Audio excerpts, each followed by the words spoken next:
What's going on, guys? I'm wrecked. I'm tired too. It was my 10-year anniversary yesterday, so we were up late stuff. So, well, yeah.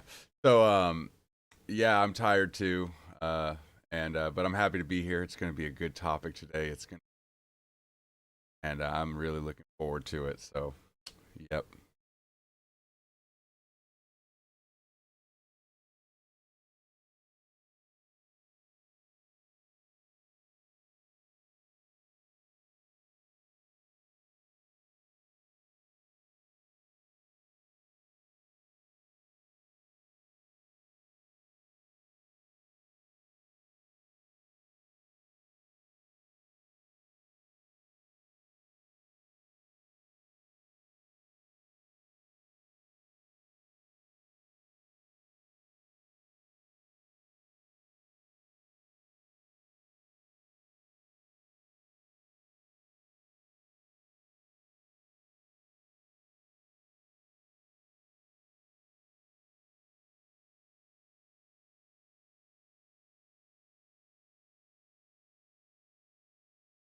It's kinda like an open discussion and chat.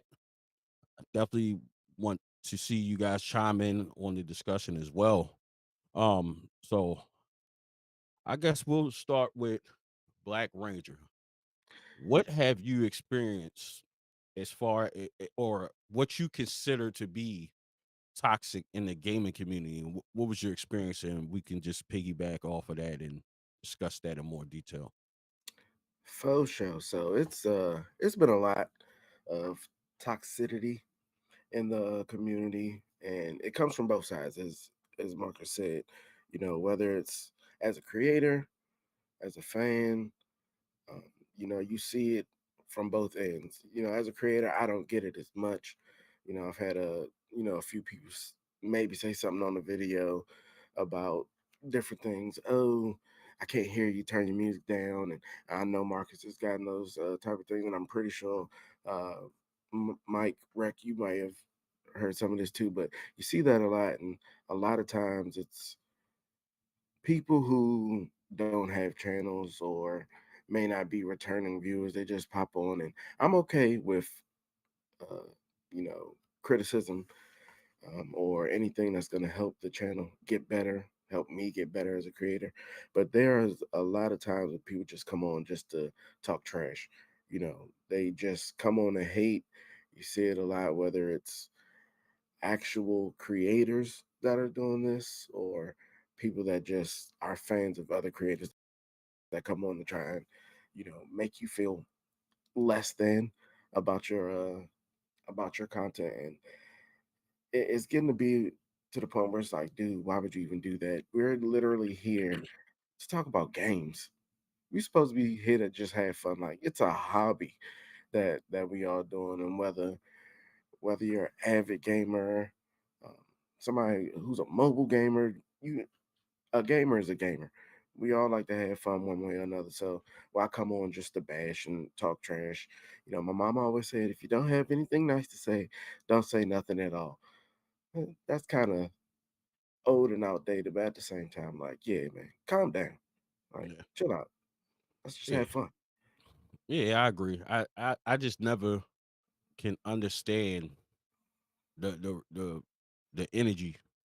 Like e- we're talking about video games. Like how does things get messy? You start calling names, and first of all, let me just say that people do that because they're comfortable hiding behind a keyboard. That's number one. I doubt that anybody is going to say whatever they want to say behind a keyboard to the person's face and vice versa because it can go other ways. You got creators that bully people in the chat and stuff like that. And it's going to come a time where, I'm not promoting violence at all, but it's going to come a time where something's going to hit the fan with one way or the other. It's going to happen, but it's really not a place for it, especially when my past couple experiences at video game conventions and the love and friendliness and friendship in the community. Like, how does this have or make its way in, and like Black Rage was saying, there's a lot of like random comments that happen from people with no subscribers, um, probably been on there a year. I personally feel like it's people with burner accounts who don't want to say things from their main account or whatever the case may be. Like it's weird. That's the only thing I could think. That or someone that the creator may know personally.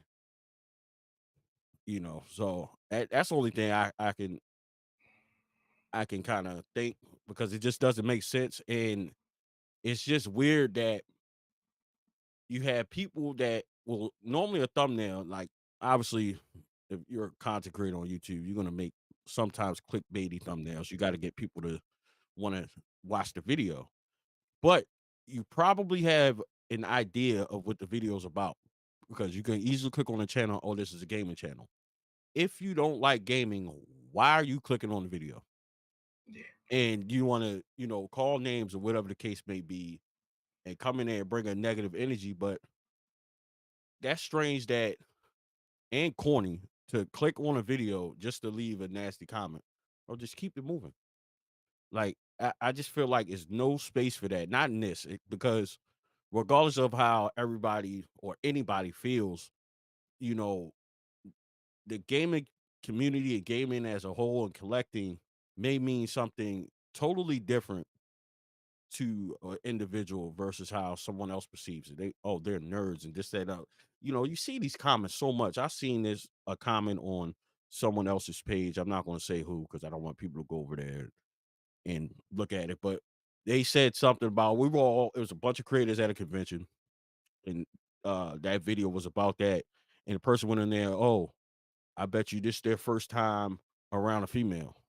And it's just like, that's the biggest thing. Like, this is how we're gonna start this conversation off, because I think that's the biggest thing that pisses me off that I see.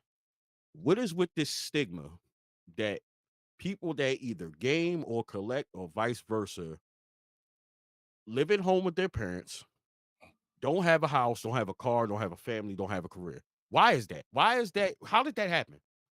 How did that happen? I need to know, because I know for a fact, just us three right here, that's the furthest from the truth. The absolute Fact. furthest. Why is that the stigma? I want to know who it started with, and why is it that? Honestly, dude, I think it has a lot to do with that stigma of like back in the 80s when video games really kind of took off, right? You had the crash in 83, and then Nintendo kind of brought that back when they released the NES. And back then video games were looked at as more of like a child's toy, right? It was like weird or unusual for adults or older people to play video games. And I think that's where it kind of comes from, like, oh, if you're a nerd and you play video games and you're into kind of things, you're weird. There's no way you could get a girl. There's no way that you got kids. There's no way you got a job. You live in your basement and you play video games all day. Yeah, that's absolutely not true. Obviously, I have 2 kids. So, I mean, I've had a job since I was 16 years old, and I own my own house. So, I mean, people have this weird stereotype, man, that's kind of been around forever, and it's just kind of always stuck. Now, granted, I feel like there's still those, douchebags out there that have those sentiments about us. But at the same time, I also feel like the culture has definitely shifted in the last couple of years, where like being a nerd is more socially acceptable than it used to. Absolutely. And all of these things like anime, comic books, video games, collecting toys and stuff like that has become more mainstream. And I think a lot of that has to do with things like YouTube, TikTok, Instagram. People from our generation, like millennials, are starting to feel more comfortable posting their passions online and sharing those things with people, and it's become more socially acceptable. And I think that's helped a lot. But you still have those fucking douchebags in the comments that are just never going to be happy, that they're miserable with themselves. And the thing is, dude, is I find it hilarious that they're going to make fun of us for liking video games, but they would rather watch motherfuckers play football and play grab ass in tights. But we're the weirdos, dude. And I do like football. I'm a Raider fan, by the way. I'm just saying, like, why can't you like both? It drives me up the wall that people go out of their way to be assholes for no reason because people love something. Drives me nuts. That's my biggest pet peeve. Like, I hate people like that. They have nothing better to do. Like, bro, like, everybody has a passion. Everybody's like into something, right? So like, oh, I'm into cars, or I collect guns, or I collect artwork, or I collect this or that. It's like, if it makes you happy, dude, why do you care so much about what I'm doing with my money and my spare time? Like, I get the comments all the time, oh, video games are such a waste of time. I'm like, yeah, but you watched my video and wasted time to write that comment. Like, clearly you took time out of your day to watch my video, and I appreciate that. That's great. It's another view, for my channel, but go fuck yourself. Respectfully. Sorry, guys. This one's going to get a little spicy because this is like a topic that needs to be talked about because it drives me nuts. And I know a lot of you out there that are nerds and creators or viewers or just hobbyists get the same type of thing, right? So that's just kind of how I feel. I'm looking forward to this episode. We're gonna talk some shit. Yeah, definitely. Shout out to Retro Rob. He said trolls actually watch and comment on my vids more than my friends. That's very true. And like I was saying, I think you just jumped in, Rob. I wouldn't be surprised for one if it's creators with burner accounts or just somebody with a burner account, just like trying to just I don't know, just rain on your parade. But like Mike was saying, like it just makes zero sense. Like that's one thing that I've realized like a while ago with social media, right? I'm not even a fan of social media. I kind of just do it to interact with, for obviously for my channel and stuff like that. And I try to just surround myself with like-minded people. Like a lot of people I know personally aren't even on my Facebook and stuff like that, just because I don't even want to attract that energy. I just kind of keep it separate. I'd rather be around and deal with like-minded people. But you got people that slip in through the cracks or pretend to be a certain kind of way when in all actuality they create a lot of the negative energy in the gaming community. Like it's okay to feel differently from somebody, but you should never be calling people names that you don't know, and then trying making things weird, showing up at conventions and creating potential conflict. Because what I think that people need to realize too is kind of like a warning. You don't know people. You just assume he's got to be this or she's got to be this. People are human beings at the end of the day. So, it's just words of the wise. Just be careful who you talk to.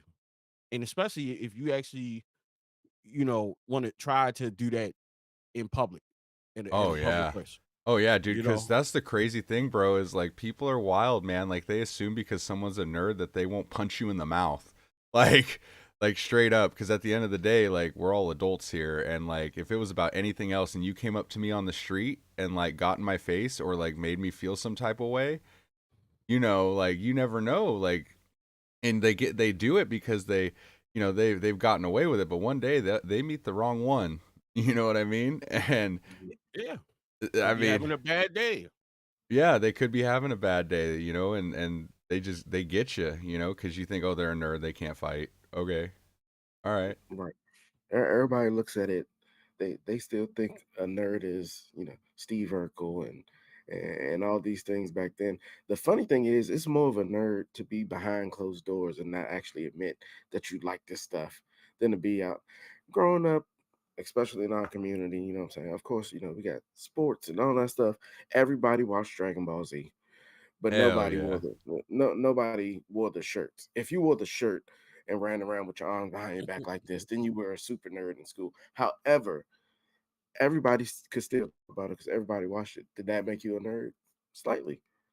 I mean, it's all in how you view what a nerd is. But to call somebody a nerd and think it's a diss, I wear shirts that say "Blurred Life," "Nerd Life," all this stuff. There are conventions, and everybody look and be like, dude, these the type of people that be at these conventions.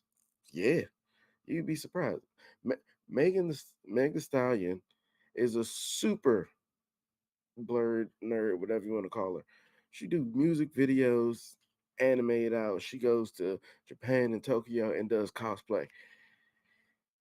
Will anybody say she's a nerd as a bad thing? No.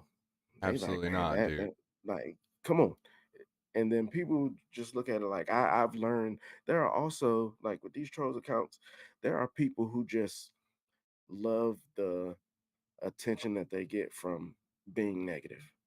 Yeah, Like they thrive off of it. I can take it to the point where I was watching my nephew's middle school promotion, and there was a troll in the comments on YouTube, and he's literally anybody that hopped on there, hey, go, my niece, blah, blah, blah. The dude is like, your niece is a weirdo. You have no idea who these people are. And it took one person to be like, hey, you talking about my grandchild right there. If I find out who you is, I'm gonna smack the shit out of you. And Yeah. I'm like, it's just like that. And dude was like, oh, I'm sorry, and went quiet for like 5-10 minutes and then started doing it again. But people just thrive and feed off of the fact that I'm gonna try and get somebody riled up. I'm gonna say something stupid to somebody and be negative. Like, go get a life. Yeah, dude. Crazy. Like you don't like you were saying about Meg the Stallion. There's so many celebrities out there that you would never know were nerds unless they publicly said it, right? Like I know for a fact, I used to be a big World of Warcraft guy, and that's like the ultimate nerd game, bro. Like you play WoW all day, like yeah, I did that for a long time. But guys, there are a lot of dudes who play the hell out of WoW. Like Dave Chappelle played WoW. Vin Diesel played WoW. There's like Henry Cavill, the guy who plays Superman, is a big super nerd. He almost missed getting the role for Superman because he was playing video games and didn't answer the phone. Like like there's a lot of celebrities out there that are really into it. William Shatner. William Shatner used to play World of Warcraft. Like, yeah, I mean, dude, there's a lot of people that are into this kind of stuff, and it doesn't necessarily just have to be video games. Anything pop culture, like you like what, dude? I got the freaking Mighty Morphin Power Ranger movie playing right behind me right now with Ivan Ooze. Like you could watch like anything, like Power Rangers, comic books, toys, whatever your hobby is, whatever you like, man. Like that's cool with me, you know. So I like how the culture has kind of shifted over the last couple years. Not Mhm. It's not like it used to be when we were, growing up, where it's like, oh, dude, you're weird, like wearing the Naruto headband and you run around like that. Like that guy's weird. Yeah, So and speaking of that, it's definitely shifted, and you got the, I guess, and it's almost like when I see the trolls, I can like literally see them as a person. It's the guy that thought he was cool in high school, was afraid to read in front of the class, sweating, can't read. It's that guy, right? It's like I can picture it. And they think like now, 20 years later, it's still the same thing when the world just has shifted. It's almost cool to be a nerd, or some people, depending on where they live at and the people they're around, oh, what it is, they're scared to be themselves. Yeah. Because a lot of times I wear things that, just being a black community, they may dress a certain kind of way, but I wear stuff that resonate with me. And even just having a certain graphic tee, people always stop me. Oh man, that shirt's dope. yeah, And what it is they don't have the heart. I literally wear whatever I want. I don't dress like the typical person from Baltimore or anything like that. Where certain, oh, I wouldn't wear that color, or I do whatever I want whenever I want. And I encourage everyone, especially kids, don't let anybody bully you, make you think that you should not like video games or you should not like anime and you're weird. And I'll say all that to say, here in Maryland, in DC to be exact, we have a con called Super Mag Fest every year, right? Celebration of music and gaming is really big on cosplay. And I remember one year I was there with my homeboy Greg, and we just sat down in the middle of the floor because it's a huge, huge convention. And we're sitting there and we're seeing people walk past, thousands of people, bunch of people in cosplay. And it's like, I remember telling him, I said, bro, look at this. I said, a lot of these people, when they were in school and stuff like that, or back home, they would never, if they did this, they would probably get bullied. But I'm like, everybody here is doing and wearing and saying whatever they want, and nobody's batting an eye. And I honestly thought it was one of the most beautiful things, honestly, because it's like the cosplay gets really crazy there. Like it's insane. I enjoyed it. I actually did it because I kind of had that little stigma on me. Like, all right, I like video games and anime or whatever, but like cosplay, like, nah, that's going too far. But one year I was just like, forget it. And I had an absolute blast. BlakRanger was with me.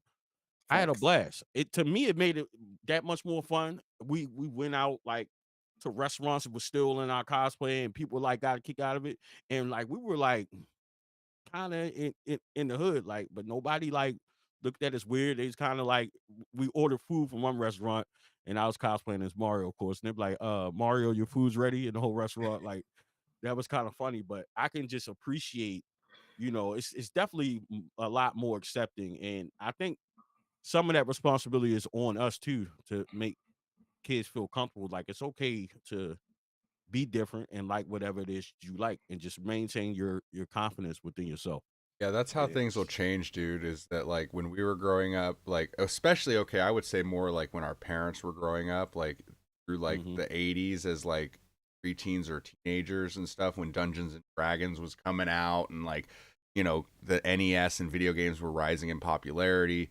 Um, but then like you had, I think every generation it starts to get less and less bad, I guess. I don't know Hmm. how you would word it, but I feel like now, since us as millennials, it's one of those things where like we know what it is, bro. So like when we're raising our children, I think it's going to be even, when they're growing up, it's going to be even more socially acceptable. And then when they raise their children, all that old stigma and mentality of like Hmm. being a nerd, I think that is one thing I do think will eventually phase out because of how popular it is already.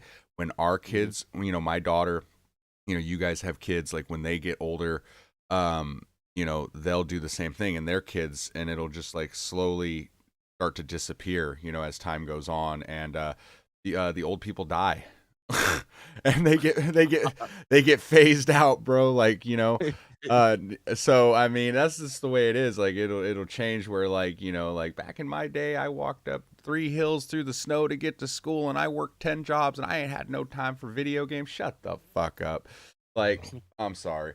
But yeah, that stuff will phase out, and the Uncle Ricos of the world, the jocks of the world will find out real quick that it's not cool to drive a Trans Am anymore and have a mullet.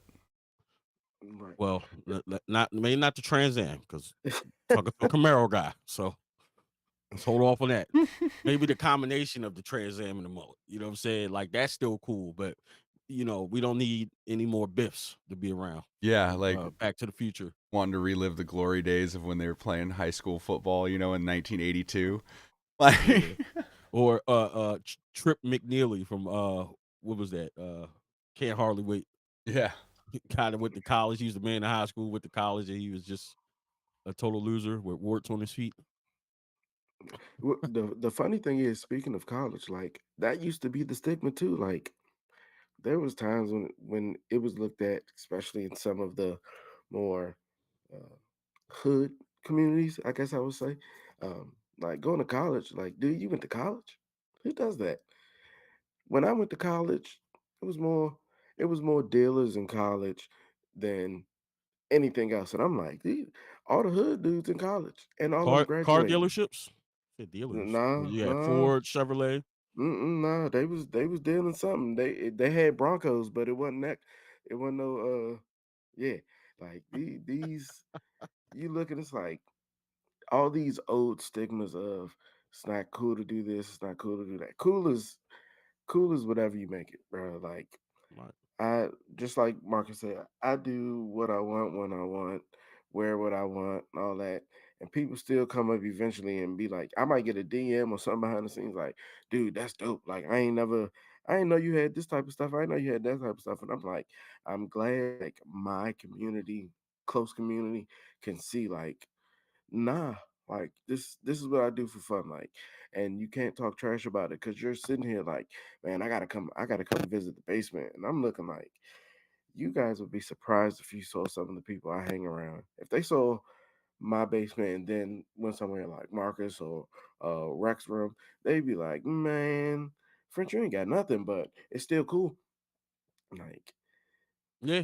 Yeah, and that's the weird thing too, because um my lady will show my game room off in a heartbeat. She ain't into this, and neither is her friends, but they're always kind of like blown away with whatever they see down here. And that's the thing. I think a lot of people they think it's cool, but again, they may not have the confidence to fully embrace whatever it is that they like. And I always thought it was weird, like when I really started getting into collecting a few years ago, I was still working as a mechanic on the floor in the shop. And I remember Matter of fact, that was one of my most popular videos. When I got my first 3 RK one-ups, I left work early because I was in a Facebook group for RK one-up, and I drove 4.5 hours to Virginia Beach because they had them on sale. And, "Oh, you're crazy. Da, da, da, da." But these guys, a little bit older than me, tell me I'm weird for that. They literally build RC cars, which are cool, but they're literally spending thousands of dollars. Like RC cars, I had my little Honda Civics and stuff like that at the time. Literally was costing more than my Honda Civics. And I'm like, you do that and you don't think that that's weird. You're spending way more money than what I'm spending. You know, Wait, you drove 4.5 hours and you picked up 3 arcade one-ups? I got 3 arcade one-ups for the price of for less than half of the price of one. How I much? got Mortal Kombat, Street Fighter, and Final Fight. For how much? MK was 65, Street Fighter was 75, and Final Fight was 65. Like, were they somebody selling them, or was that at a store? Nope, that particular Walmart was clearancing them out, and people in the group they showing the receipts, and I looked up the store, I called, verified they had them. Thankfully, shout out to whoever that person was that held at least 3 for me. Thank you for that. You know what I'm saying? Oh, You definitely wow, dude. made it worth the trip. And the funny thing, again, let's say we still on topic, right? So I get down there, they're like, "Oh no, you're not supposed to be holding products for people." Somebody actually went into that store. Now, mind you, when I talked to this lady before I left, it was 4.5 hour drive. They're like, yeah, we got like 10 Street Fighters, 10 MKs, and like 8 Final Fights or whatever. I'm like, all right, cool. That should be fine. 4.5 hours. They shouldn't be gone like that, right? So I get down there and literally the person held at least one of each for me. And he was telling me when I got there, yeah, somebody gave me crap, was trying to report me saying I'm not supposed to be holding stuff. And again, being toxic, you want to buy up everything so you can resell it. Yeah. Yeah. Like, bro, like leave some stuff for some other people. And that's what I mean. Like people. That's another part of being toxic. Being freaking greedy. Yeah. Being greedy want to buy up Yeah. everything and just have it. And hey, look what I got. It's like why? And see, I think that on the opposite end of the collector scene, you got the collectors that are toxic that do toxic things. Like, oh look, I got four games and they're expensive. Like, why are you buying four games just to say that you have them? Like that is I that think is strange. I think that's another big topic too when it comes to toxic gaming community. Is it's a big topic. The resellers versus collectors. You know what I mean? And content creators, like all three of those kind of wrapped into one, right? Because now a lot of these resellers are content creators and they put what they do out in the public eye. And there's a lot of people that are not a big fan of that. You know what I mean? Caleb, Chase After the Right Price. There's several that are bigger creators on YouTube that get a lot of shit for being resellers. And, there's a lot of smaller channels too as well. And, I know in the retro gaming community it's hated for a long time, whether or not you made content out of it, that when you got a game, you didn't flip it and make money off of people. Like that was a big thing you didn't do back in the day. And now it's kind of become more socially acceptable, but there are still a lot of people out there that are not a big fan of people who do that. Now, let me tell you, if you've ever sold a video game in your life, you're a reseller. You've resold something. Like, I mean, here's the thing that I find hilarious. Like, people will give Caleb shit and talk bad about Phoenix Resale or Chase, and at the same time, they will go to a retro mom and pop store and buy games.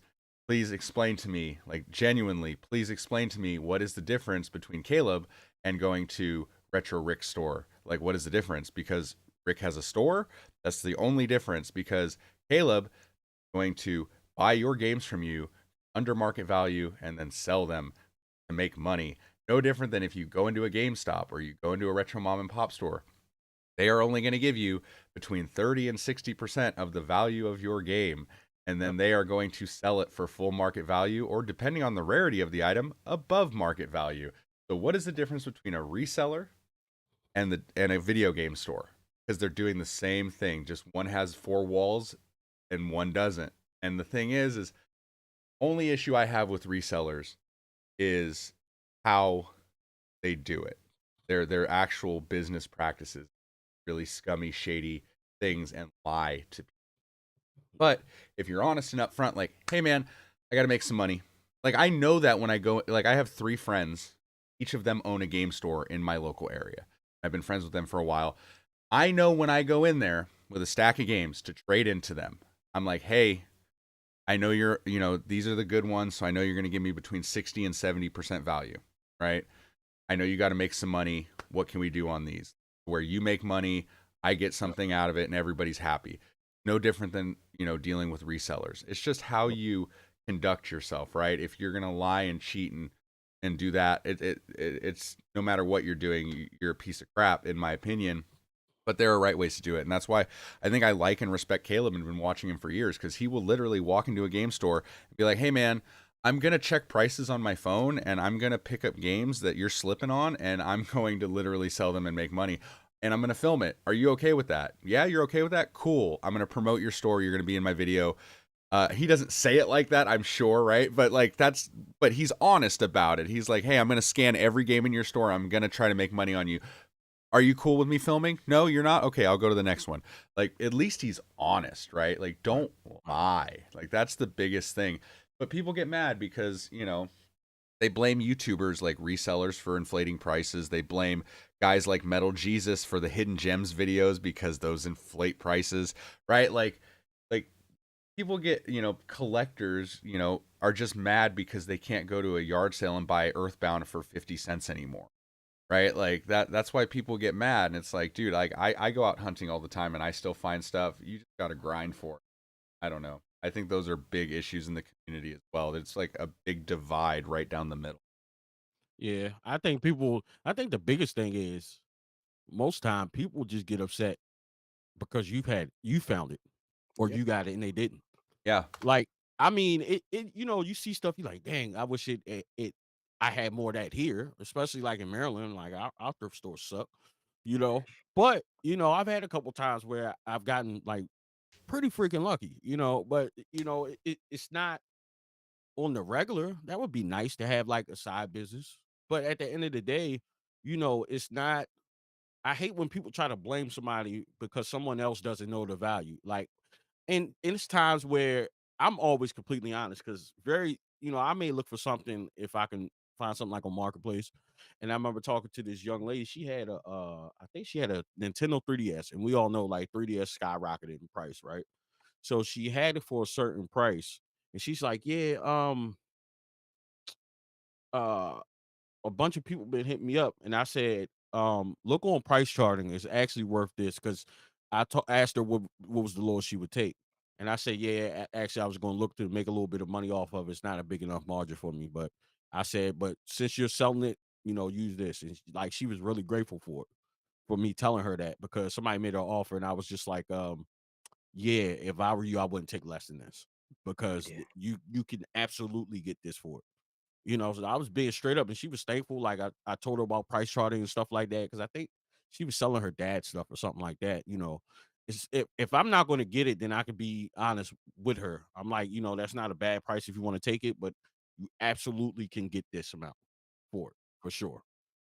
So that I mean, there is good positive situations, but at the same time, it's not my job or my responsibility to tell someone, "Hey, you should be selling. Let me offer you." Who's doing that? Buddy. Nobody's doing that. Like Yeah. that, I hate that. I didn't even know you could do this, but apparently, like on Facebook Marketplace posts, you can have like a conversation. Like people could comment on like the sale post. I don't even know how it happened, but I seen it, and somebody was like, "Oh, you're trying to rip this person off." I'm like, "How am I trying to rip them off if they put the price up there?" You can either agree or say no. Like, and that's my approach always. The worst they can say is no. All right, move on. Like it's not a big deal. I just leave it at that. But some people they take it to heart. Oh, you're selling, but I don't understand the hate that Caleb and Chase gets. But, to be honest with you, shout out to both of them. Really nice guys. Yeah. Because they're straight up. When you got people that's doing some nasty stuff, some really now that, yeah, and get upset. selling fake games and stuff like that, that's nasty. You know what I'm saying? Like, if you want to address that, not somebody whose name is Phoenix Resale. Like, he's being straight up, out the gate. But you Yeah. got people that's like apparently selling like fake games and stuff. Like, bro, that's nasty. That is nasty. Oh, so That nasty, like but like repros, like people selling yeah, repros. yeah, people selling repros that's pretending that they're real, trying to get Yeah, real value. yeah. That's the problem. Like, it's nothing wrong with repros. Bro, You know, you know what's funny is like I've had like in my brain I've thought of like scummy ass shit I could do. Like people at GameStop are not like guys. I've never done this. Please don't like cancel me on the internet. No, but like I've seen so many videos where like big YouTubers will order retro games from like GameStop, right? And they order all the Pokemon games from GameStop and they're all repros because the employees don't know how to check if they're real or not.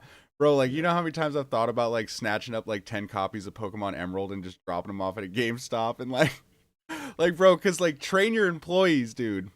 Like, yeah. you know what I mean? Like, I just think if you're selling we here at Upcoming Retro Podcast does not promote selling no, we fake games. don't. I don't. I would not do that. That's Full shitty. disclaimer. I have a look, man. I would never do some shady shit like that. But I'm just saying, like, you could do that because, like, they just don't train their employees like a retro game store does. Which, if you're gonna dabble in retro, especially cartridges, like, you need to know how to look for the signs because there are scummy people out there that will drop off a stack of repros at a GameStop, and you will never know. I will never buy cartridges from a GameStop, like ever, unless it's in the Unless you go store. sit up there and open it. Oh right yeah, then and there. well, because I have friends that work at GameStops, right? So if I saw a cartridge in store that I wanted, straight up, I'd be like, "Hey, I'm gonna open this." They would let me because we're cool like that. Like I don't know if every store would be like, "Yeah, nah, bro." Yeah, they probably won't, but it'll be funny because it'd be like it's in your best interest. I would probably buy it, open it, like, you know what?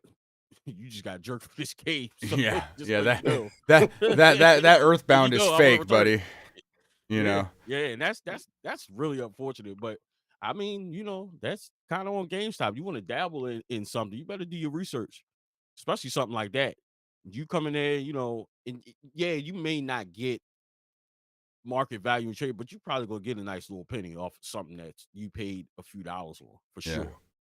Yeah. Very, very easy to do that, but that's on GameStop, man. So GameStop, man, y'all better smarten your employees up, do some training. Yeah, like a little Seriously, training course, like a little freaking video they can watch while they're you working need or something. something. Some are more are a lot easier to identify than others. Like N64 is pretty noticeable out the gate. Yeah. Um, Yeah. There are a lot you of telltale signs too with like Game Boy games, like the Pokemon games and stuff. Like there's mhm. things that are out there. They're getting better and better, but honestly, dude, like I think it's in everybody's best interest that GameStop does that. And I like that GameStop is selling retro games. More options for us to go out and buy. There's plenty of retro games that are priced at market value or a little bit above, but there are a lot at GameStop that are underpriced as well that I've gotten really great deals at GameStop buying retro games, especially when Yeah. GameStop does those deals where it's like buy 2 pre-owned games, get a third one for free, right? Like Yep. when Yep. retro games fall under that deal. So you could go in there and buy like all the Yeah. retro games and get the third one free, bro. Like, And a lot of Yeah. times GameStop is under market value, yeah, especially like for some top games. And that's another part of reselling I think people miss too. Whether people want to admit it or not, they kind of keeping retro collecting alive yeah, because they putting it back into the community. yeah. A lot of times people buy stuff because they want it. And I've had people, shout out to everybody that watched my Wii video. They're doing numbers. So shout out to that. Hell yeah. So people were like, "Oh, I don't understand why you would buy a whole collection full of shovelware."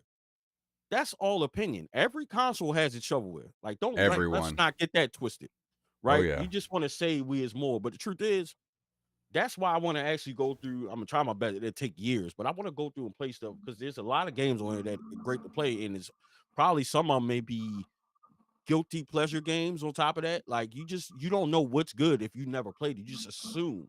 And to each his own. Like everybody has different tastes and what they feel like. But at the same time, I look at it as I'm playing a role in video game preservation. Yeah. You know what I mean? Like, because at the end of the day, this may be or even with Rec, he's going for a complete PS2 set. French is going for an N64 set. Like, we may be playing a role in video game preservation in history because we may end up being the only ones left with that set, Yeah. and Yeah. somebody wants to tell the history of it. So there's two different sides. Like, outside of just collecting, I collect because I love Nintendo, but at the same time, I know that I could very well. I have no plans on selling this stuff. This could play a role and end up in a museum or something like that. Like, I may, God forbid, leave something like that in my will, because I would love to have every Nintendo set by the time it's said and done. And this may play a role in that. Like, all right, when it's said and done, I want this in, or Nintendo come take this and have it set up where they have every game in the Wii U and Nintendo Wii set. Of course, I want my family to get some proceeds of that, but yes, please take that and save that, because regardless of whether someone likes it or not, it's going to be history to somebody. Yeah. Somebody, one of our kids is going to fall in love with video games, and then they're going to want to know the history. They're going to want to play it. So with stuff going to a digital age, if we're not keeping this stuff, it's going to be gone, because everybody's not going to value these things like we do. And regardless of Yeah. what is said, a lot of people even commented on my video and said, I wouldn't do that, but it's still amazing to see. Yes. Yeah. So that way people can actually see, touch, and feel this is a whole set. You know what I'm saying? Shout out to John Hancock, because he has a ton of complete sets. And I've been to, especially at PRGE, every year he'll have a different one of his collections on display. Awesome. Like that, you know what I'm saying? So stuff like that, like just for the history and just to be able to see it, it's still an incredible thing, especially just trying to learn the history of video games in general. Yeah. And I think one thing that you said that's probably the most important thing that overall, brings all of this toxicity to like a head is the fact that you was like, somebody's gonna love this. But the main thing with these people, whether it's jealousy or any of that other stuff, is the fact that you don't have to like it. You don't have to like it. I like it. So if I like it, let me be. You can like what you like. I'm not talking bad about you because of what you like. You might like, Commodore 64. Not saying anything's wrong with Commodore 64. You might like Atari, I am. or you might like this. You might like Sega. Some things are just funny um, to talk about and make fun of in a joking way. But some people really do have hate in their heart for Yes. people who are true to themselves and can be themselves Yep. anytime and just love what they do. And those people they're always going to be around. Yeah. Is it going to affect me? No. I mean, eventually, I know a lot of larger YouTubers are like, I had to stop reading comments because eventually, when you get that much hate at once, it could take a toll on you. But at the end of the day, with my 17 people who view my videos, if I get one or two, hate He has comments, more views than that. He's being modest. Yeah. you know what I'm saying? It is what it is. And I had to, jump in and say that piece. Just let me like what I like, and you can like what you like, and don't hate on me for it. But I just had to say that piece. My my counterparts here, I have to run as always. Everybody always knows I have to run every Sunday, or I'm just not here. But my baby girl that's the one thing I love more than collecting is my child, and I have to go get But her. refit. But before you go, let everybody know really quick what you got coming up on your channel, French. So honestly, I don't even know. Okay. Refit My episodes. Refit episodes. oh, Refit I episode. I actually did say I was going to do some Wii Fit episodes. I still don't have a Wii Fit board again, luckily, because it is one of the greatest games of all time. I That got and one Rubber. CIB for you, Oh man, just I for you. oh, you want to know what's funny? I just saw one in the thrift stores near me, and they were selling it for like $17. I said, why? Dude, I got mine at Goodwill for like $5. Like Right. with the balance board and everything. Like, yeah, they're always at Goodwill's, dude. Yeah, I think I left mine at my parents' house. I can go pick it up. Okay, so quickly before you go,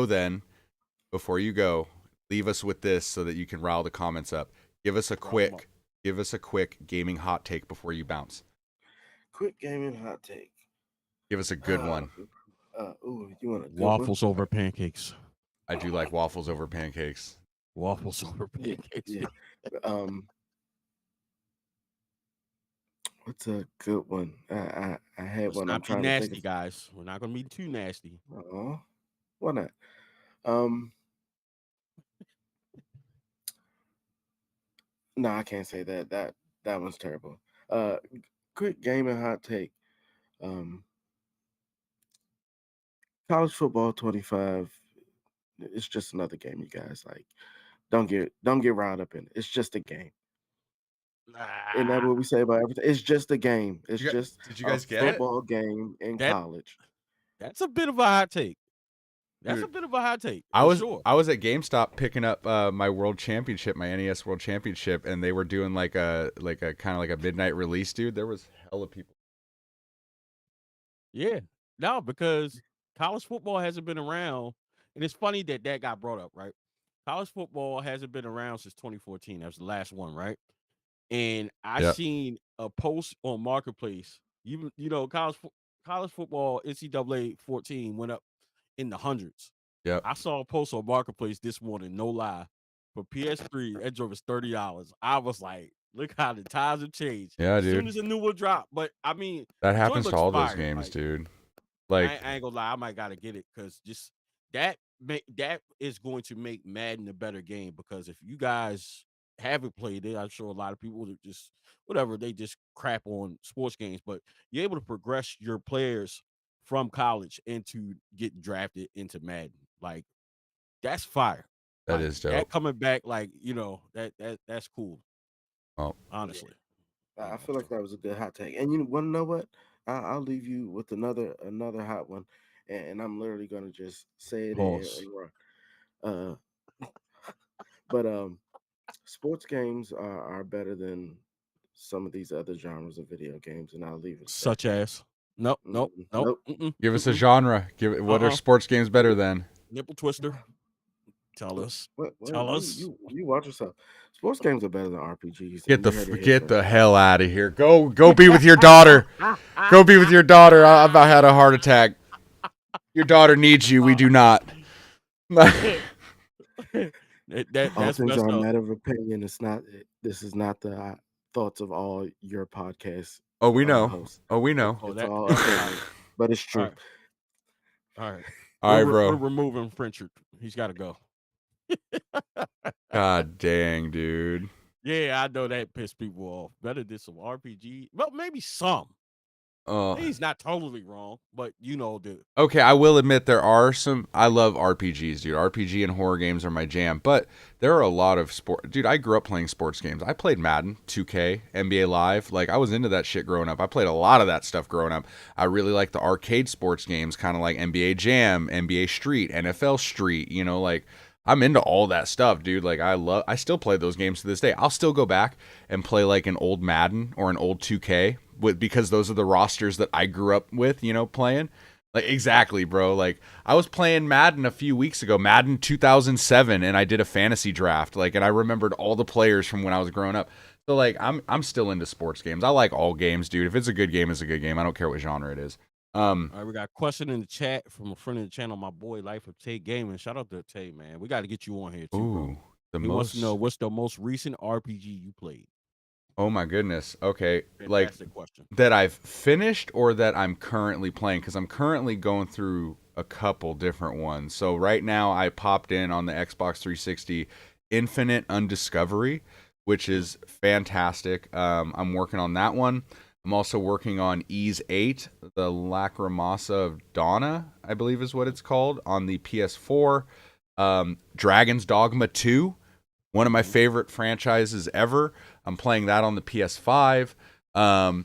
Mario RPG and Paper Mario: The Thousand Year Door, both of those. I'm playing through those right now. I'm playing through so many. I start these games and like, dude.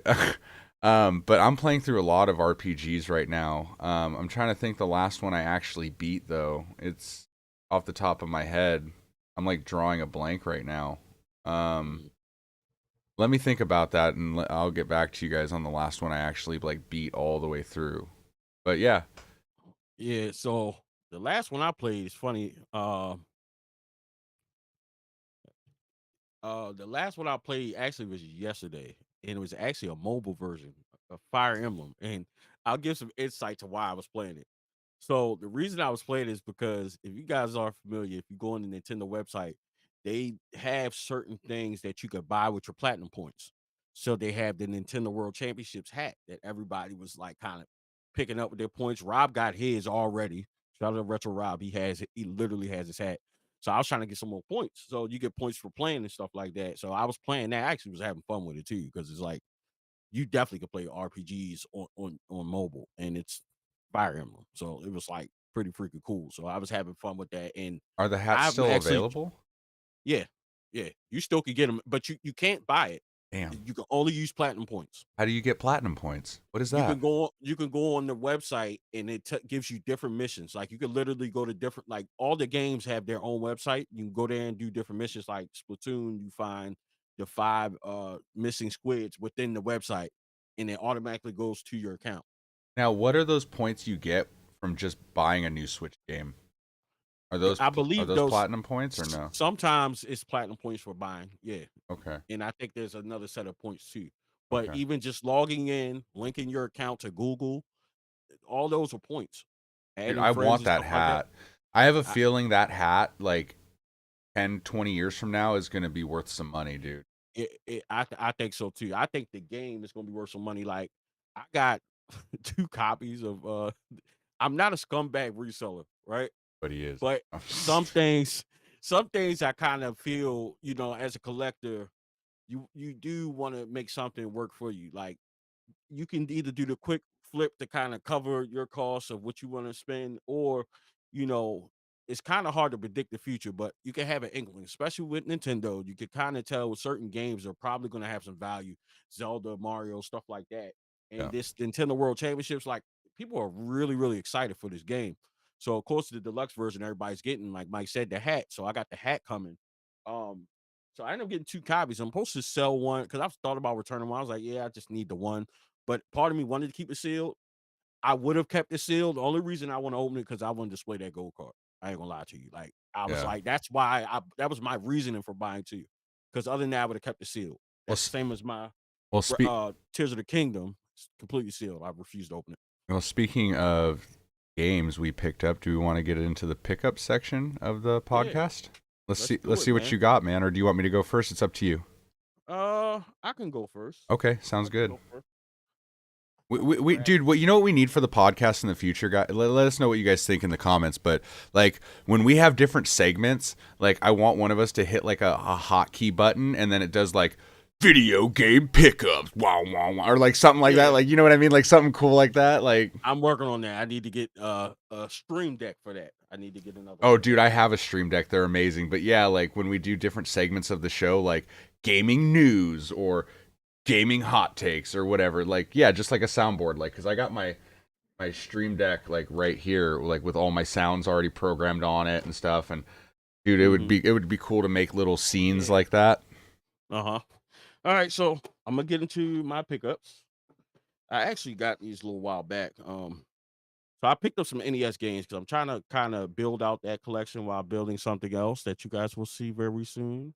So got some NES games: Captain Skyhawk, Top Gun, Silent. Oh my god, Silent Service. This is a good one. Bad Dudes. Great game. Another one that's good is Mickey Mousecapade. Okay. Uh, Mission Impossible. That's pretty fire. 720. Another good one. And this is a big one too. It's not the hugely sought after one, unfortunately. This is Gotcha the Sport, but it's the 3 screw. The 5 screw one is the one that's pretty freaking expensive. Yeah. And of course, we were just talking about it. Got the NES World Championship NES edition, the deluxe. I actually got 2 of them, but I'll just show you that one. I haven't opened it yet. And I want to show this other one too because I kind of forgot about it. Right behind me. So shout out to Plate Raven, my favorite local retro gaming store. I saw this in there and I was like, I gotta have it. It sucks French left already, but got this Oh, N64 bag, bro. dude, that's sick, man. Yeah, man. I was like, yeah, I need that. I Hell need yeah, that. It's dude. dope. And and Mike, you can attest to this. Like, it's becoming a thing at conventions that people are using these as like, fanny bags instead of Y- backpacks. They're getting cool console bags. So I was like, Yeah, yeah, this is fire. So I had to get that. So those are my pickups for the week. that's awesome, man. Hell yeah, dude. Great pickups, dude. A lot of NES, man. That's dope. Yeah, man. All right, so you guys all know I'm going for the full North American PS2 set. So we got some PS2 games, but to get it out of the way, got the same thing as Marcus. I got the Nintendo World Championship NES edition. I'm going to leave mine sealed. I'm not going to open it. I do want to kind of play it though because I want to try the challenges in it, but I'm just going to buy it digitally to do that and play with my kids. So then I went and did a bunch of trades yesterday at my buddy's game store, Laughing Crow Collectibles, and then also I went to another store called Chasing Nostalgia and picked up some PS2 games. And I went to the flea market yesterday and picked up some PS2 games. I picked up a total of 43 games yesterday. I'm not going to show them all. I'm just going to show all the games that I've gotten recently that are like mid-tier to a little pricier. So first up, we ended up getting a bunch of Armored Core games for the PlayStation 2. So we have Armored Core 2. Those some big titles right there, guys. Yep, Armored Core 2, Another Age. Then we've got Armored Core 3. Okay. And then we've got Armored Core Last Raven right there. We've got, this was the most expensive game. This is Armored Core Nexus right here. Nice. Then we got Armored Core. Did I get two of the same? No, that just must be another Armored Core 2. This is Armored Core 2 just by itself, not. Yeah, it's different than the other one. Then we got the last Armored Core game is Armored Core 9 Breaker right here. So we picked up a bunch of Armored Cores. I think I'm only missing one now out of the full set for PS2. Then we picked up some other good ones. We got Manhunt 2. Okay. Then we got Persona 4 with the bonus disc. So Sweet. Which was nice to have both. Got a good deal on that. So we got Persona 4. Mm-hmm. Then we picked up an RPG. We got Valkyrie Profile 2. We picked up Wild Arms 3. Nice. Then we picked up Nightmare Before Christmas, Oogie's Revenge, which is a great one. And then lastly, for the more notable ones, we got Baldur's Gate, Dark Alliance 2. Nice. And yeah, that is the game pickups. Obviously, guys, all the other ones were kind of like low dollar, like, shovelware or commons or whatever. I'm not going to make you guys sit through another 30 of those games, but I will be putting out a video on that. Oh, also, really quick, I'm not going to take it off the shelf, but like right there, you see the Silent Hill light in the background? Mm-hmm. Right below that is a PS2 light. It's not lit up right now. I still got to run wiring and plug that one in and Silent Hill in.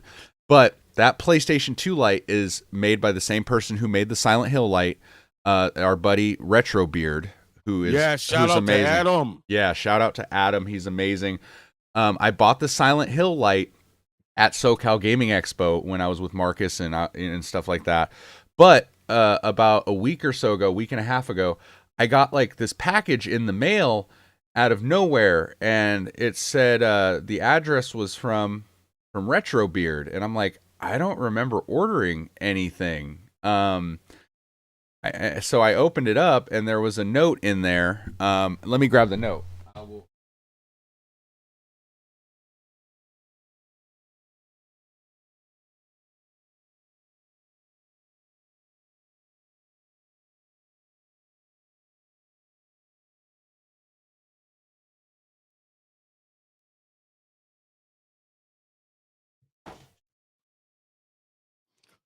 Yeah. I don't know what I did with the note, but oh no, it's right in front of me. So I get this note from RetroBeard, and he wrote me a note that, hey buddy, your friend Ben asked me to make this design for you. I was so glad to see your comment that you liked it. Be excellent.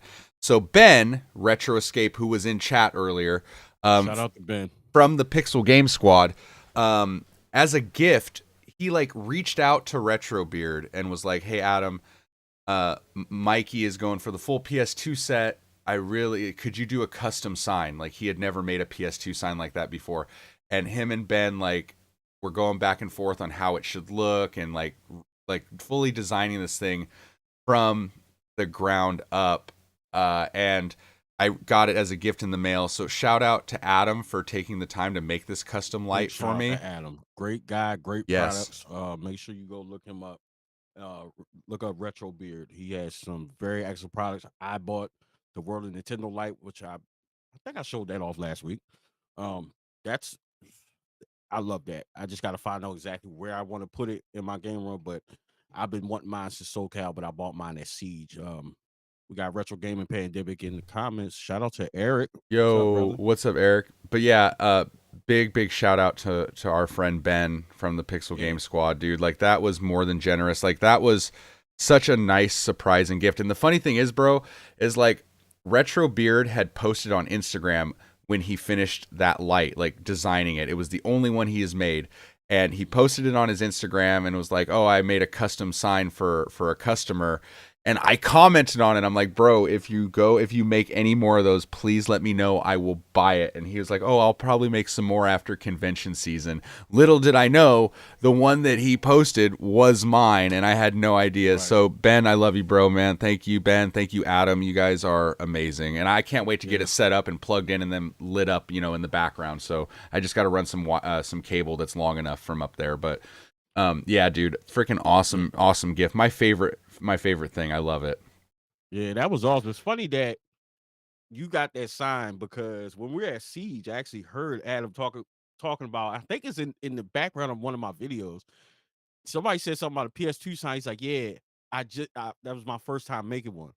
Dude, so come to find out he's talking about yours. That's hilarious, bro. They got the colors. They got the colors right and everything, dude. They went back and forth on like, because it literally looks like the top of a PS2 console where it fades from like purple to blue and like, dude, like it's legit, man. Like I can't wait till I get it lit up and can show you guys. But it's so cool, dude. It's so cool. It fits. Now I'm like, since I'm going for the full set, like I want to take those lights and I literally want to like redo the shelves behind me and have like the center shelves be like the PlayStation shrine, like with the lights and all the games and like all this stuff, like the wall of Wii. Yes, exactly. I want you guys to see the wall of PS2 games, because right now there is some videos coming up that'll be out soon, but right now we are up to 455 games. Yeah, so 455 games total after yesterday's pickups. We only got like 1,395 to go. Hey man, it's gonna. But speaking of that, man, I definitely wanted to talk to you about that.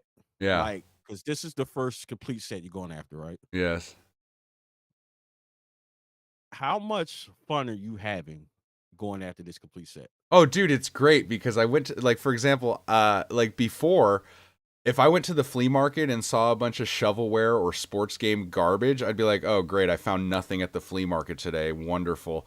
Like, I wasted my whole morning. I could have slept in. But now, because I need all of these games, dude, every time I find one I don't have, I get freaking excited. Like, it doesn't matter if it's like a freaking Madden game. I'm like, "Oh, I don't have that one. Cool." And I'm checking another one off the list. Like, it's giving me like a purpose of like it's refocused me on like collecting something specific instead of being like all over the board and like scatterbrained. So like now, like yesterday, I went to the flea market yesterday and I picked up 4 PS2 games that I didn't have for like $3 a piece, and they had the manuals in them. Like, it was like they were all shovelware, like Spy Hunter 2, NCAA 2003, the PlayStation Play, like the iToy game, like the camera game, and then freaking Madden 08, which I didn't have. Madden 08. It's the only Madden I had left that I didn't have, with Vince Young on the cover. So yeah, I picked up all 4 of those, dude. Like, and I got excited about it. The old me would have been like, yeah, these are trash. I'm not buying these. But I needed them. So I love pulling out my phone and scanning them with the price charting app. Like, ooh, do I have this one? Do I have the big money, big money, big money? Oh, I don't have this one. I'm buying it. Cool. Like, dude, it's changed the way I look at collecting, because not everything has to be a mid-tier or a grail. Like I have to get every one. So now like there's a purpose to it. So when I go to the flea market, I know there is a good chance I'm gonna find something, because there's fucking 1,300, 1,400 more games that I need. You know what I mean? So I love it, dude. I've been having a blast. Like, I've never enjoyed picking up shovelware in my life, but now it's kind of like being on a scavenger hunt. And it's just fun, and I can make content out of all of it. And it's funny, man. It's like, guys, look, today I picked up my 3rd copy of Dora the Explorer. You know, like it's funny to me, and it's fun, and it's a good time, dude. I love it. And everybody in the community has been so supportive, and like wanting to either send me games or give me advice or give me a discount on games, or like, dude, sending me Facebook Marketplace posts like, hey, do you have these games? This guy just posted these. Check these out. And like, dude, everybody's been super cool, man. And I love making the content. It's given me content that I can make for years for you guys. Now, don't get me wrong. I'm not only going to post PS2 videos. Like, I'm going to make other gaming content as well. But the PS2 like pursuit stuff is like, you know, it's definitely given me like a focus and a goal and like a vision for the channel for like, you know, foreseeable future, with other videos sprinkled in. Like, I do plan, you know, the Xbox 360 store is closing in a few days. I do plan on getting a 360 video out before then. But yeah, no, dude, like going for a full set, it's awesome because you find games all the time now. Like, granted, there will come a time, and I'm sure you experienced this with the Wii. There's going to come a time when you're really getting up there in the numbers, and you only got like a couple games left, or 1 to 200 games left, and it's like getting harder and harder to find like certain like niche, like obscure shovelware titles, like, you know, because like there are going to be some shovelware games that are like $5 games that are going to be harder to find than Kuon, just because nobody kept them or nobody wanted them, whereas Kuon is known as the most expensive game on the market. So a lot of people are selling it. You can find Kuon every day of the week on eBay or Mercari, you know, but this random, like, you know, pool game, like that's like $3, like that nobody kept because it's garbage, is going to be harder to find than Kuon. You know what I mean? Exactly. Yep. No, that's very true. That was my second complete set was the Wii. I did the Wii U first. And like Mike mentioned, I mean, the Wii U, I didn't experience that because that was just about to be getting phased out of GameStop when I did that set. And I did that relatively quick. That's a smaller set. It's like, I think 170 games, something like that, small set. But the Wii, for sure, like when I got down to like, or when I got up to like 1,000 games, I had like 200 left. It was getting really, really scarce. So, like Mike said, when I would travel and I go to a store, if I found one game, I don't care how dumb it is or how much a shovelware game, like I got excited because I'm like, all right, that's one more. Like, I remember being at Too Many Games 2 years ago, and I found Jerry Rice Dog Football. Like, why is that a game, bro? Like, I Right? got excited as hell. Like, I was like, yes. My home was like, what? Jerry Rice Dog Football. He's like, man, what? Like, what are you talking about? But Oh, you dude, know, you know what? Keep talking, because I'm going to show you 2 real good gems I picked up yesterday.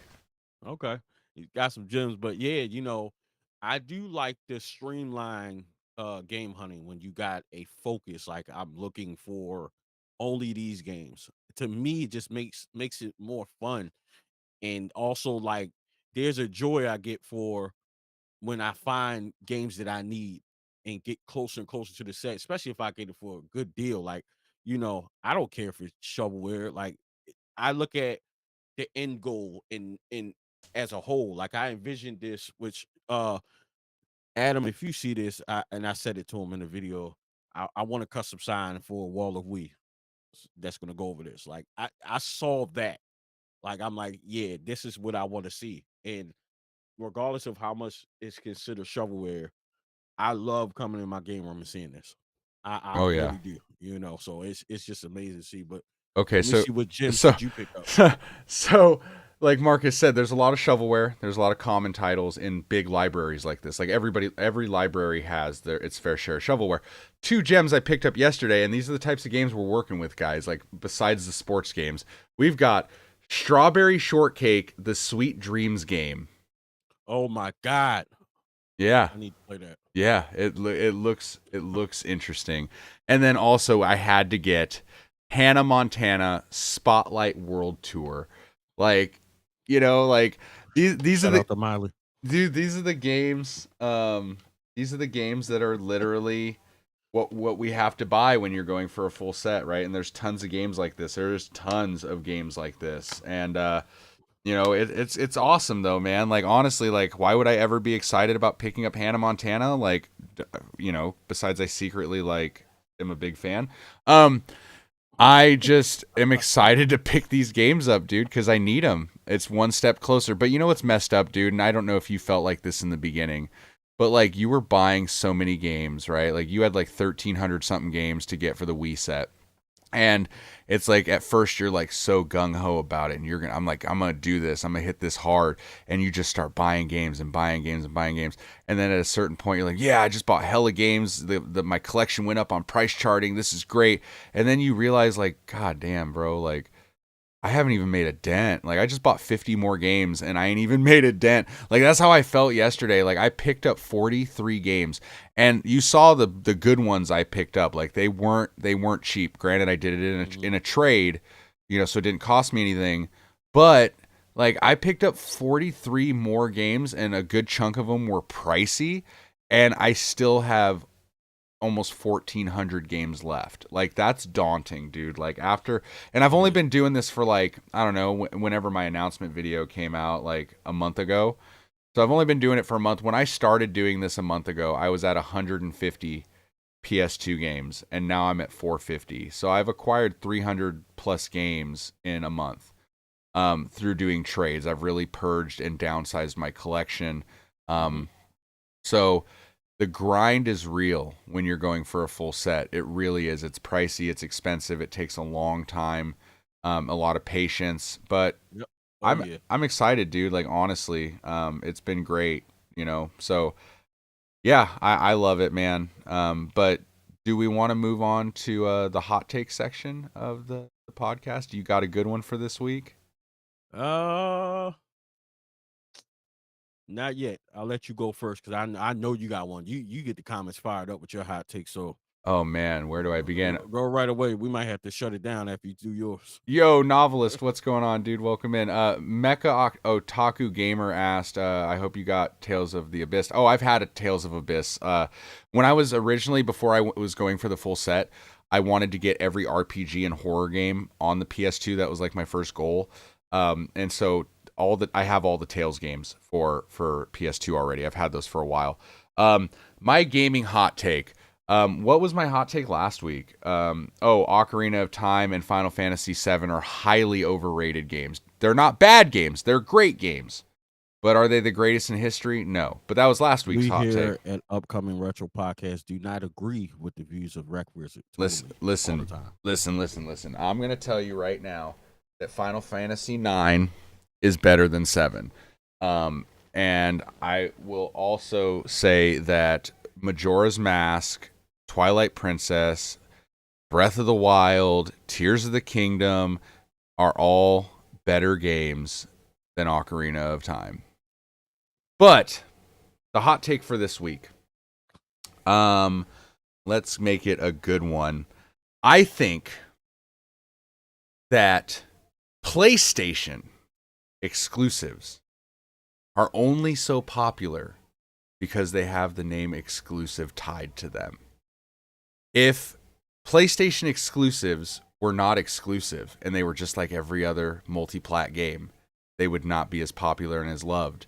It's because PlayStation fanboys have this weird old stigma of like, or this weird old mentality of like, PlayStation exclusives are the best. It's what makes Sony the best.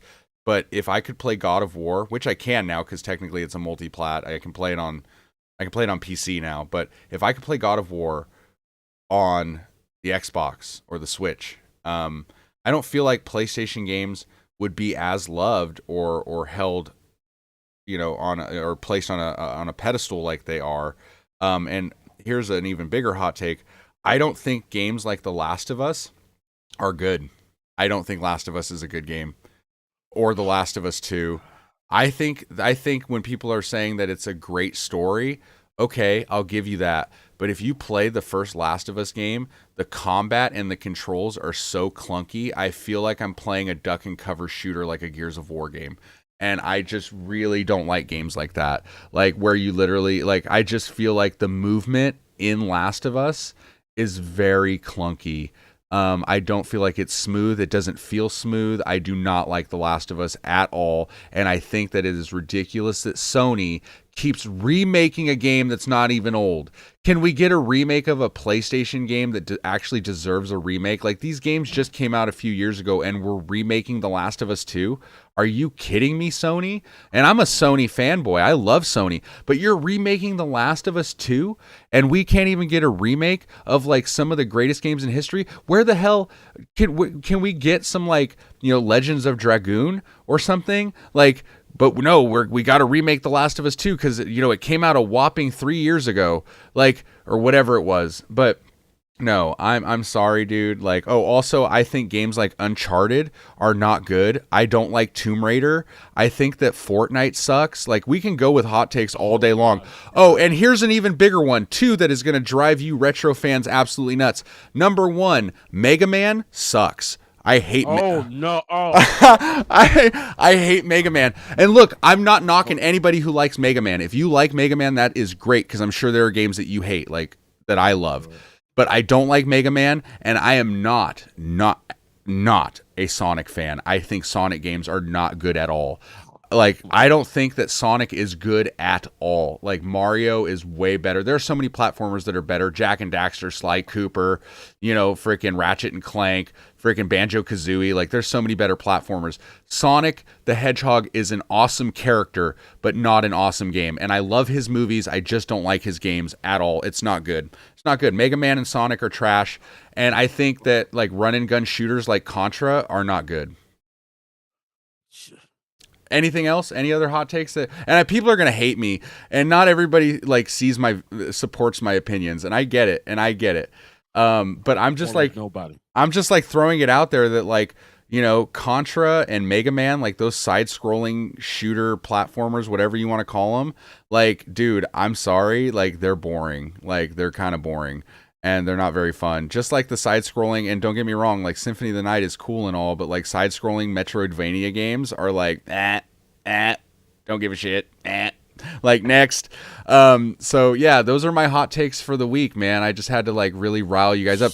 I had to make up for AK not being able to make it this week, and for BlakRanger having to leave early. I had to throw them out there and really shake it up, guys. And I haven't even read chat yet, but yeah, Last of Us trash, Mega Man trash, Sonic trash, Contra trash, Final Fantasy 7 and Ocarina of Time are overrated, and the Sega Dreamcast and the Saturn are not as good as everybody remembers they are, and the Wii U outsold them. So what does that tell you? Thank you, everybody. You know what, guys? On that note, I don't have a hot take. I don't even. I'm still trying to process this waste management system that just spewed out all this garbage about I'm offended. Are you? I'm offended. Do you feel violated a little bit? I do. I really do. I'm offended. I'm almost speechless. I love Mega Man. I love Contra. I love freaking Metal Slug. Metal Slug's all right. I like it more than Contra. The Last of Us was. I haven't played the second one yet, but I have it. But The Last of Us, and I'm a Nintendo guy, but The Last of Us was brilliant. Brilliant. Sometimes the story makes the game. Yeah, it can be a little, but all the games aren't going to fit. Everyone. You know what I'm saying? But The Last of Us was brilliant. Very, very brilliant. Because, oh man, we're gonna get canceled. That's all right. You know what? I'll throw another one in there. I think Pokemon games are dog shit, and they haven't been good since the third generation.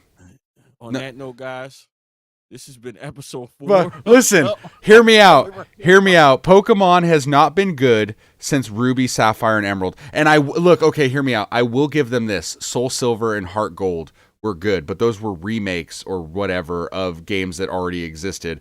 But like, dude, I'm sorry, but Black and White and X and Y and Sun and Moon and Sword and Shield and Violet and Ultraviolet and all that crap, Scarlet and Violet, whatever the hell it's called. Those games are dog water. Dude, Scarlet and Violet, I went out and bought Pokemon Sword when it came out because I'm like, oh, dude, a Pokemon game on a home console, like, this is going to be dope. It's dog shit. Dude, then I was like, I'm going to give them another chance. I'm going to get Pokemon Violet. It was dog shit. Like, the frame rate was terrible. The glitching was terrible. I'm sorry, Game Freak. You don't know how to make games. Like, you don't know how to make games. I'm sorry, dude. Like, they are just not good games, and it is such a cash grab to release those games and just knowing that people will literally buy Pokemon games just because it says Pokemon on it, and they will release this garbage out for people to spend $60 or $70 on. At upcoming retro podcasts, all have differences, beliefs, and opinions on different games, and we do not all agree with Mr. RectWizard. That's okay. Look, you guys still love me. Look, there's a lot of games. Look, and here's the thing. Just because I don't like them, guys, love whatever games you want. Like, dude, you know how much crap I get for liking Skyrim? Commenting is to Rect, you're not going to say this in person. Dude, I have literally told a room full of people at a panel I did in SoCal and at the Sat Gamers Expo that the Sega Dreamcast is absolutely 100% overrated, and everybody's saying it was ahead of its time. Nah. I could go online on my Super Nintendo. Like, people forget that. Like, it's not ahead of its time. I'm sorry. PS2 came out literally a few months later. It was better. Like, I'm sorry. Like, Dreamcast, if Dreamcast was so good, then why did it only sell 9 million freaking consoles worldwide? Because they made a mistake, and it was easily to copy those games. That's why. We know that. That's okay. A fact. All right, the Saturn then. Saturn was dog shit. Well, I don't think I think Saturn has its fan base, but I don't think anybody says the Saturn was great. I don't think nobody's saying that. Now, the Dreamcast, no, I don't think anybody ever said Saturn was ahead of its time. It was okay, but no, the Dreamcast was different. I will give you this. That, you know what I'm saying? I will give you this. The Dreamcast is the best platform from that generation to play fighting games. I will give you that. Like, Marvel vs. Capcom 2, That's best it? Fighting games. That's all you. I mean, dude, let's be real. Like, okay. I said I don't like Sonic games. The Sonic Adventure games are the best Sonic games. Every other one is trash. House of the Dead. House of the Dead and NFL 2K. Okay, yeah, the but originals. Yes, I know, but like, I would rather play 2K on the PS2 or the Xbox. Oh no! Oh my God! Sorry, bro. Like, no, I will take those versions, the originals, on the Dreamcast to this day against any of them on any console, any platform. I don't know, bro. I will take those originals. Crazy Taxi, Ready to Rumble. What's that one game with like the 4-player co-op? I forgot the name of it. It's popular too. Power Stone. Yeah, that's like an arena brawler. Like, look, dude, I'm not saying it didn't have good games, but like, when people talk about the Dreamcast, right? They talk about the Dreamcast through these rose-colored glasses of like, just it's the same people that will try to convince themselves that the Nintendo 64 was a great console. It's not. Hey, nope. We here at Upcoming Retro Podcast absolutely do not agree. Listen. If you wanted all day, baby. If you wanted a console that, number one, the polygons looked terrible, it aged very poorly, the controller was dog shit, and it was literally filled with a library full of nothing but racing games and crappy sports games. Granted, I will give you this. It had Ocarina of Time, Majora's Mask, and Mario 64, and the best wrestling games in the history of any console. But the N64, I love the N64, but going back and playing it now, it's not how I remember it when I was 8 years old playing it in the 90s. Like, You can't play it on your big HD TV, Mike. You I gotta have put it on look, that TV right there behind you. I got a 36-inch Sony Trinitron, and don't get me wrong, I like playing the N64, but like the people that are our age that like grew up in the 90s, like it's hang on. You're a couple years younger than me. For the record, I'm 38. And I'm You're how old? 33. That makes a big difference. So I kind of wouldn't expect you to like N64. You kind of had to be there in that moment, like middle school, high school, to really, bro. Like, and that's why, arguably, I feel like a lot of people in my age bracket will agree with me with this opinion.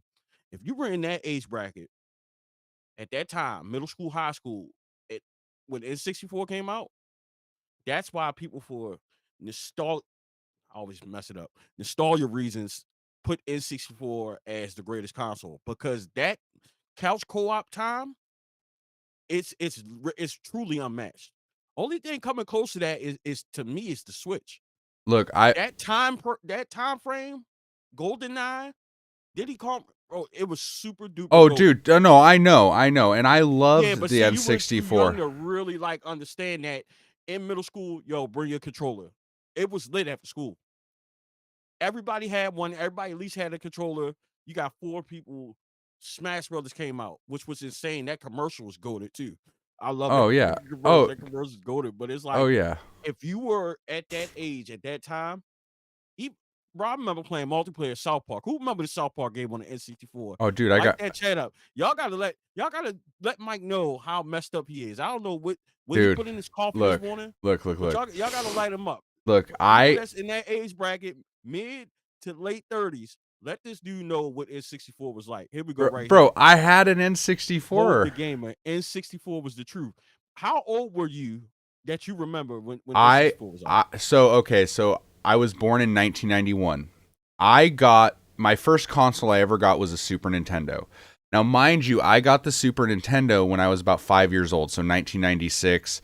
The N64 had come out that year. I got my N64 in 1998. So I was. You were born in 91? So I was 7. There's no way in hell you would even understand that. But listen, I played my N64 because I didn't get a PS2 when they came out in 2000. Like, I didn't get a PS2 till like, I don't know, 2001, like a year after they came out. And I had a Dreamcast. I remember my dad bought me a Dreamcast. I had an Atari Jaguar. I had a PS1. I had a Sega Genesis. And there were certain games that I enjoyed. And don't get me wrong, playing dude, like even into the early 2000s with Melee being out, I still preferred Smash Brothers on the N64 with my friends. Like, I loved the N64. I still love the N64. But I do genuinely believe that out of all the consoles, I think that generation, PS1 and N64, didn't age that well compared to like the 6th generation. Like, there are games on the Super Nintendo that aged better. Like, I feel like games like Zelda Link to the Past holds up way better than Ocarina of Time. Ocarina of Time, the graphics of that game look like dog shit. But I could put in Link to the Past, and Link to the Past looks like some indie retro like games that come out today. And people would play Link to the Past. People would play that muddied clay-looking Ocarina of Time that have never played it before, have no nostalgia for it, that means nothing to them. And they'd be like, yeah, this looks like dog shit. So let me get this straight. Your real only gripe is that graphic-wise, it didn't age well. Yeah, no. Like you said, because PS1 now. PS1 looks terrible now. It hurts. Dude, maybe it's our... That doesn't mean that if you put it on your old CRT TV that you can't get those feels back. Like, you know, a lot of times the game is more, here's the thing that people would miss. You got people that want to get technical and break things down. Oh, frame rates and all of this stuff, load times and all this, right?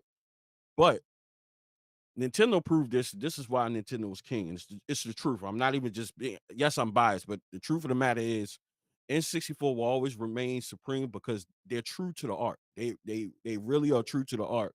And it's not always about the huge graphics and better frame rates.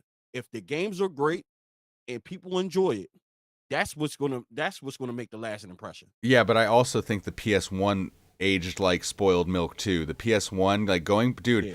But the thing is, okay, I will give the N64 this. To me, and people might disagree in the comments, let me know, guys, in chat. I think the N64 aged better than the PS1. Because when I go back, dude, and I try to play, like, let's say Final Fantasy VII or any of the Final Fantasies, right? To get that, like, polygon sprite, the character, right?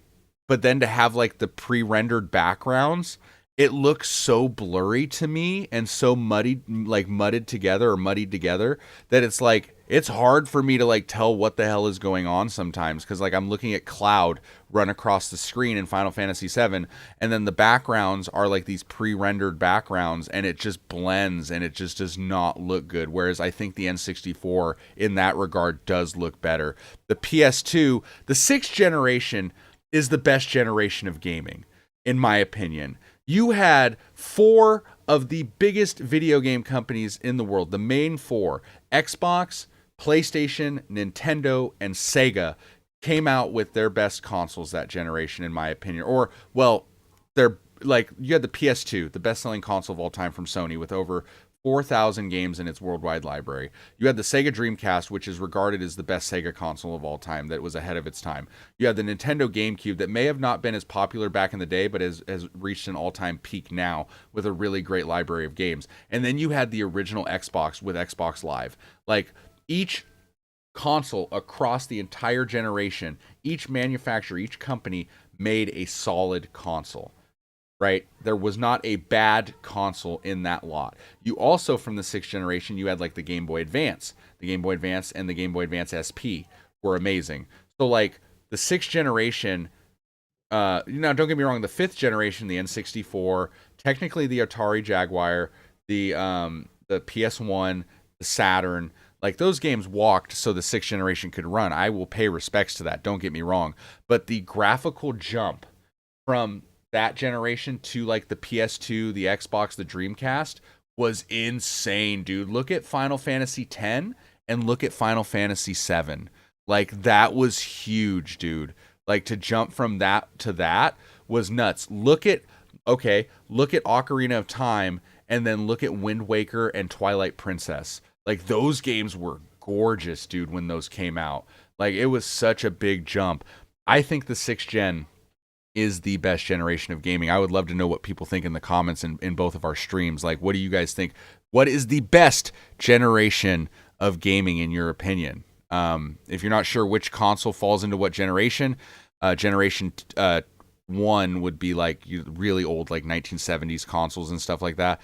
Gen 2 is like NES and Sega Master System. Gen 3 is like, what would Gen 3 be? SNES, Genesis. Or no, 32 bits or no, 16-bit, right? No, Gen 3, wouldn't Gen 3 would be NES, I think. Atari would be Gen 2. Gen 1 is like the really old stuff. So, but because look, Gen 3 would be like NES and Master System. Yeah. Gen 4 would be Super Nintendo, Sega Genesis, TurboGrafx 16. Then Gen 5 is like PS1, N64, Saturn. Gen 6 would be the Dreamcast, PS1 or PS2, Xbox, GameCube. Gen 7 is PS3, Wii, 360. Gen 4 is, Gen 8 is PS5, Wii U, Xbox One, and technically the Switch. Switch is not Gen 9. It is still considered Gen 8, even though Nintendo did already have a console in that generation. We have yet to get a Gen 9. I'm going with Gen 4. You going with Super Nintendo and Genesis? Yeah. Dude, now, I can't be mad at you. What is it, Gen 8, 360, PS3, and Wii? That's another good one. The one with the GameCube. There's a lot. There's a lot to argue with any of them, honestly. Yeah. Besides the ones that's like pre my time, like I don't know much about it, so I'm not gonna like talk down on it. So, but I also don't pay too much attention prior to NES, to be honest with you. But right. I mean, each generation definitely had its arguments to be made for sure. Yeah, I mean, the previous gen had to walk so the next one could run, dude, and like they all built off of each other. That's why like it even falls into like music, dude. You got to pay homage to guys like you got to pay homage to people like Jimi Hendrix and the Beatles, because then you wouldn't have the artists that you have today. It's like it's the same thing with video games. Like if the Atari, yeah, the Atari is very primitive, right? Like, but the Atari existed so that, the next gen could get better, and you got the NES, and the NES created the Super Nintendo, and then the N64 with 3D graphics, and like it's all a stepping stone, man. And like every console in its own right is good, right? Like I have hot takes about the Dreamcast, but I like the Dreamcast. I will play the Dreamcast any day of the week. Is it my favorite console? No, but does that mean it's a bad console? Absolutely not. There's there's so many great games on that console. I just like to poke fun and give people a hard time and get Marcus to like his blood pressure to rise a little bit. But honestly, dude, like you got to pay respect and pay homage to like where it started and like the generation before, because if it wasn't for the generations before, we wouldn't have what we have today with like the PS5, the Xbox Series X, and the Switch. So gaming as a whole, man, there's good games from every generation. There's good consoles from every generation, and then there's dog shit ones like oh my God, like the Apple Pippin, or the really random obscure ones like that nobody like gave a shit about, right? That were just garbage. The Philips CDI, these random like consoles that like why do they even exist? And this comment from Unloaded, he said, you can't really say what the best gen is or was if you didn't experience it firsthand. You can have an opinion, but experience is always king. That's very, very true. I wholeheartedly agree with that statement, because one thing can mean something to someone else, but like I was explaining, like anybody that's within that age group that I mentioned for that N64 time, I'm telling you, there isn't a single person in that age bracket that wouldn't vouch for that. That wouldn't vouch that N64 isn't like the greatest of all time. Right. Just because it was just an amazing, amazing time in gaming. Like it really, truly was. Like, and you kind of had to be there, and you had to be, at a certain age to appreciate it. And that's not to say that somebody else that grew up, you grew up more so in that age time for your age bracket was PS2. Makes sense. Yes. But and then you might have kids like now, my kids or our kids, but my kids a little older, they'll probably say PS3, Xbox 360 was kind of where they started. Yeah, that's my brother too. My brother's 10 years younger than me. And so like my brother, so it's kind of the same thing with me. Like my introduction to gaming was the Super Nintendo, and then like the N64 in the 90s, but I was really young, right? And I played them into the 2000s. I still play them today, but my brother is 10 years younger than me. So my brother was born in 2001. So like, when he was a couple years old, like, yeah, he would sit there and like play with me on like the original Xbox, the PS2 and stuff. But his real generation, bro, like into his like junior high and stuff,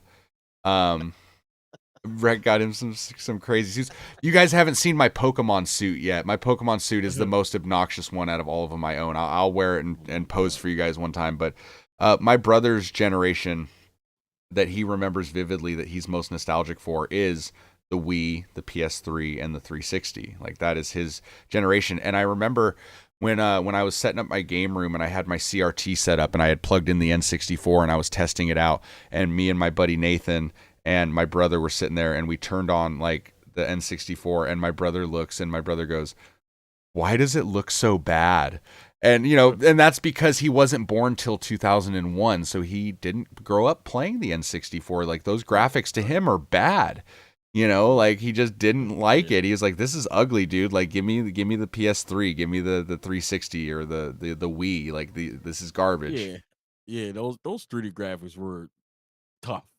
Back then we thought it was cool, but they're rough. I will say that they didn't age well. But Twisted, shout out to Twisted in the comments. He said, I worked at Bandai when the Pippin was released. What a nightmare. Dude, Twisted, that console has been on my collecting list forever. I have wanted an Apple Pippin for years just because it's so funky and obscure that like it's the only console that, to my knowledge, that Apple has ever made, and they partnered with Bandai to do it.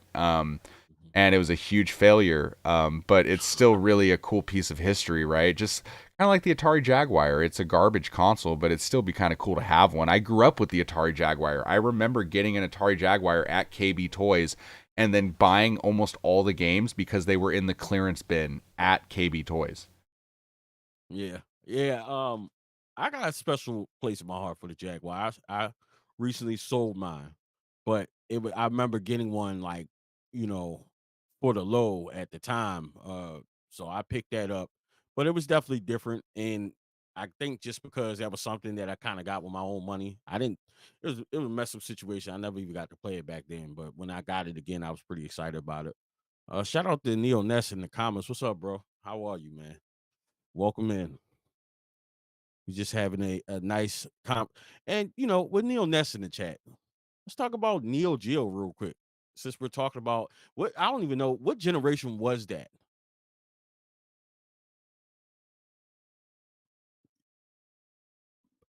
Mike, your mic's off. You muted.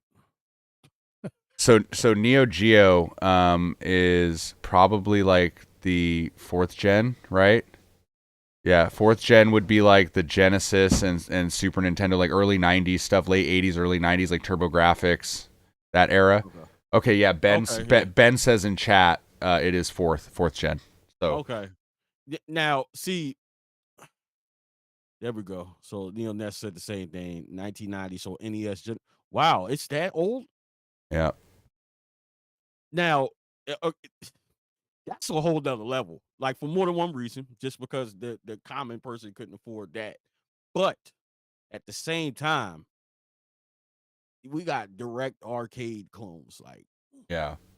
you know what I'm saying? If you really want to get down to the nitty gritty of like what was the best console, you know what I'm saying? I'm a Nintendo guy, but Neo Geo, like, even their sports games was just so different. I can just appreciate how different it was. Even to this day, like, I had, which I need to get another one. I had a Pandora's box where I had a bunch of those like Neo Geo games, Same. and I still got my Neo Geo Mini, and those games are fun. Like every last one of them, just fun and different.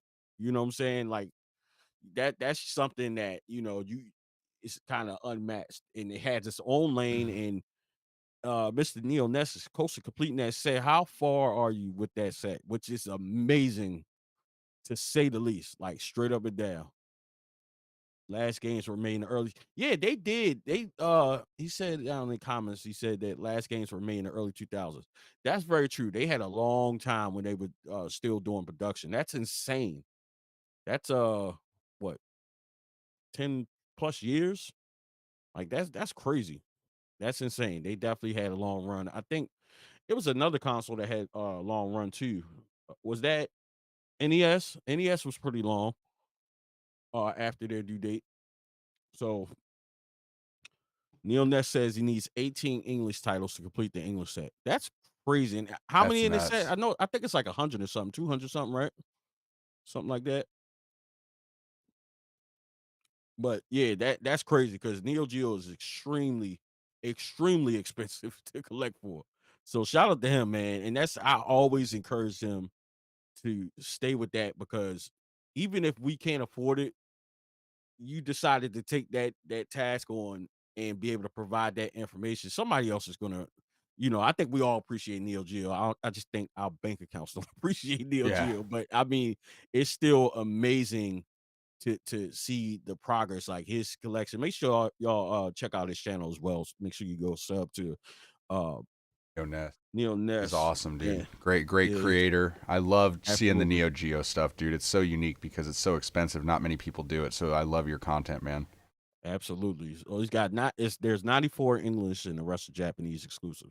Yeah, no, Neo Geo is lit and his channel's lit, man. So make sure y'all go support that guy. He's great dude, great content, excellent channel. Please go subscribe to his channel. But on that note, guys, I unfortunately need to wrap up because I have to go pick up my kids from my parents' house because they kept them overnight because yesterday was my anniversary and my mom is like, hey, come get your kids. So I'm like, all right, I'm coming. But as we're wrapping up, because we're reaching the 2-hour mark, Marcus, what do you have coming up on your channel for this week? Anything? I can't tell you. Okay, it's a secret. No, The next couple videos are actually gonna be really, really big. Really Nice. big. Really big. Like literally both of them are gonna be big. I had a few big ones, but like the next two are gonna be huge. I'm really, really, really excited about the next one. Like I can't wait for y'all to see it. I think it's gonna be a lot of joy that the audience is gonna feel, gonna experience with me in that moment. You guys are gonna be just please tune in. It's gonna be great. Hell It's yeah, gonna be dude. great. What about you, Rec? I literally have my next video. It drops on my channel in 4 minutes. Another Awesome. another PlayStation 2 Pursuit video. Oh, dude, thank you, Ty Lord. I appreciate that. So yeah, it drops in like 4 minutes. It's a full length video on my channel. Checking out another buddy's game store, making a huge trade for PS2 games. Got well over 100 games in that trade. So I hope you guys enjoy that.